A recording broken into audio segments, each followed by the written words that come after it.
سنن نسائی میں حدیث ہے کہ میرے بعد 12 خلفاء ہوں گے. تو علماء دیوبند کا 12 اماموں کے متعلق کیا خلیفہ ہے جب ان کے بارے, یہ جو 12 خلیفہ ہے نا یہ وہ والے خلیفہ نہیں ہیں جن کو شیعہ لوگ اپنے خلیفہ کہتے ہیں, سمجھتے ہو؟ یہ وہ والے خلفاء اس سے مراد نہیں ہیں. خلیفہ کی ڈیفینیشن جس کے پاس حکومت ہو, جو بھی حاکم ہوگا وہ کیا ہوگا. تو 12 جو بھی حاکم امت مسلمہ میں آئے ہیں خلفائے راشدین اور ان کے بعد, وہ سارے اس میں شامل ہیں.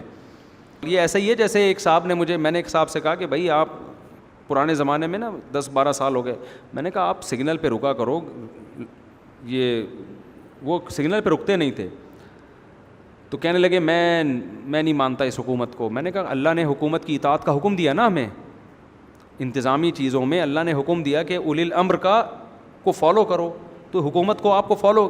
کہہ رہے وہ جائز حکومت ہے, میں ناجائز حکومت کو نہیں مانتا. میں نے کہا دیکھو حاکم کی ڈیفینیشن کیا ہے, جس کے پاس پاور ہو. اس کا نیک اور برا ہونا ایک الگ کہانی ہے.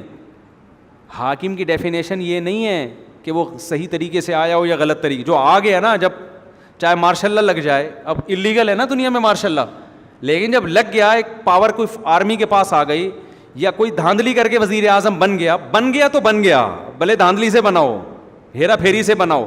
یہ جو سیاستدان کہہ رہے ہوتے ہیں نا ہم ناجائز حکومت نہیں مانتے, تمہارے باپ کو بھی ماننا پڑے گا چاہے جائز ہو یا ناجائز ہو.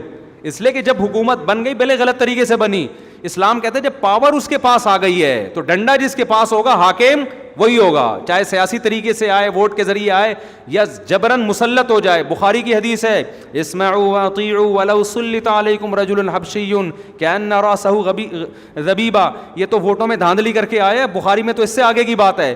فرمایا حبشی غلام جس کا سر پچکا ہوا ہو نا, یعنی پرسنالٹی نہیں ہے, کہیں سے لگتا ہی نہیں کہ یہ ہمارا حاکم بن سکتا ہے, اور وہ دھاندلی کر کے نہیں, جبراً لوگوں کا قتل کر کے لڑ کے بالکل ظلمن جب مسلط ہو کے حاکم بن گیا, تختہ اقتدار اس نے اپنے ہاتھ میں لے لیا, اقتدار ہاتھ میں لیا, نبی نے فرمایا اس کو تم نے کیا کرنا ہے, فالو کرنا ہے.